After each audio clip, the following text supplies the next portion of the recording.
Hi, Amit. This is Casey with Constructiva Realty Inspections. Thank you very much for giving me the opportunity to come take a look at this beautiful home. There are a few things that are going to be on this report that I would like you to see so that you have a better understanding of what to expect when you do read through the report. So let's go ahead and get started with the exterior. So the first thing I want to point out is these windows here. You can see that this one has not been flashed, nor has the one up there. Flashing is this tape that you see around the sides and the top. So that needs to have the flashing tape installed. Over here, you can see that this sheathing has not been protected. So that needs to be covered by some sort of either the same sheathing that they're using or some sort of a house wrap. One thing I noticed is that over here, it's kind of funny, I haven't seen them do this before, but normally these hold down straps are completely flashed, not just with a little bit of tape here, but all the way down. And then something else that they've done is that they have not put tape here at this masonry flashing. So any moisture that gets behind your brick and runs down is going to get caught behind here and could make its way into the bottom of the wall. Same thing over here. Now here on the right side, they've put this sheathing together, but they have not overlapped this. So this needs staples and it needs to be taped if they're not going to overlap that. Here at this window, you can see that the tape has come off. Looks like they had flashing tape there at some point, and now it's just bare wood. That needs to be properly taped. And then you've got that broken window up there. I don't know if you can see it, but it is smashed. So here at the back, near the corner, we've got this aggregate is showing. So this is called honeycombing. This is what happens when the mix does not get properly vibrated. And then you can see the anchor for the reinforcement that is inside the structure. That needs to be all covered up. Now, speaking of reinforcement inside the structure, on the pour, this got screwed up. You can see that this reinforcement, this is a post-tension tendon.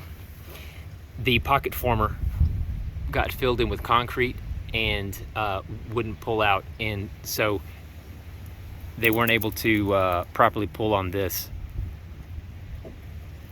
So that needs to be looked at by an engineer. They need to make sure that this gets properly tensioned and then set. Heading to the interior, we're here at the garage. A couple little things.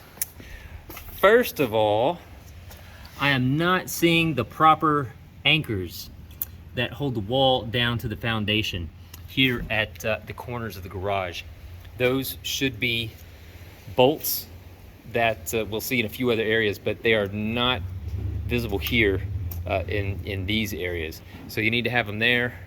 Over here, you're missing them. There and there, no bolts. Here's an example of one right here.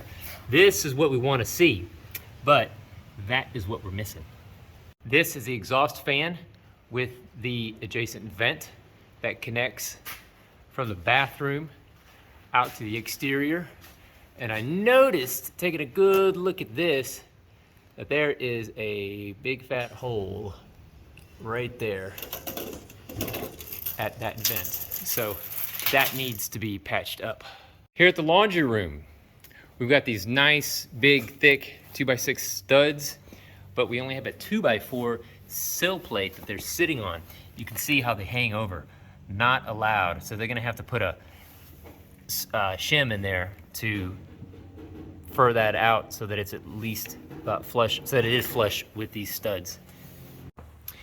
Now, above this roof, on the other side of the wall, you've got brick. So that brick is gonna be bearing on this last rafter here. Code says that you need 3 2x6 rafters, not just one. And so I'm gonna go ahead and put that in the report. Would be good if they added the additional support that's required there. All right, so we've got these ceiling joists that come in, and here where they butt up to this framing component here, this engineered wood, you can see that there's metal joist hangers. And they're looking great until we get to here. Boom, missing one. This one you can probably skip because it's less than 2 feet. But this one here absolutely needs a joist hanger. So, good catch. Coming down from the attic into the closet space, you have your fresh air vent. Problem is, they have not framed out the chase for that. Right now, it would just be hanging out in the conditioned area. So this needs to have a frame installed that goes pretty much from here up to here. It'll be sort of a triangle looking piece that will hold that vent in place, and you won't even know it's there. Another thing that I'm seeing in several different areas are the locations of these anchor bolts. Now, these anchor bolts are supposed to be at the exterior walls, but they're also supposed to be within the middle third of the sill plate. You can see how this one is almost buried way back here on the edge, and that's not gonna cut it. They need to go ahead and drill another one, place it right there. They can use an expansion bolt in there. Over here on the far side as well, I'm seeing it at the back right. Let's see, oh, over here. Step over through the wall. But you can see, that's on the outer third. That is definitely on the outer third. Same thing over here. So, you know, you've got multiple anchors in a row here that are just not acceptable. They need to be, they need to have some new ones drilled in there. Okay, out here on the back porch, I saw something that I hardly ever see. It's very, very uncommon to see this. But if you take a close look at how these rafters are connected to the wall, you can see that they've got these what are known as bird mouth cuts. This can lead to splitting down the corner of that bird mouth cut in the future. So the right way to do it would be to use a heel cut, which just sits flat on that wall, as opposed to biting into it. So all of these have these same bird mouth cuts, and you know, I'm real curious to see what your builder might say about this, because it's not exactly a code, it's more of a generally accepted construction practice. Also here at this rafter, you can see there's a split right at this knot. So that is not good. So there you have it. Now that's just a sample of some of the things that are going to be on the report. Generally speaking, those are the ones that are a little bit more concerning.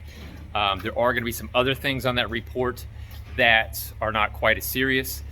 But, you know, it's important that they all get fixed if possible, because, you know, if the conditions are just wrong, any of those small things could also become serious issues. So, you know, I would say definitely send this to your builder. Talk to them about getting these things repaired, and whatever they don't fix, then ask them why. Why are they not going to fix these? Why are they going to let these slide? And whatever the reason may be, get it in writing. Get it in writing, in an email, whatever. Just in case, you know, now that it's been documented and delivered to them, if it becomes a deficiency after the fact, you'll have something that you can lean on that proves, you know, a little bit of negligence on their part. Hopefully it won't ever come to that. You know, it's not often that it does, but just in case. So again, thank you for giving me the opportunity to inspect this lovely home, and I'll get this report out to you ASAP. Thanks.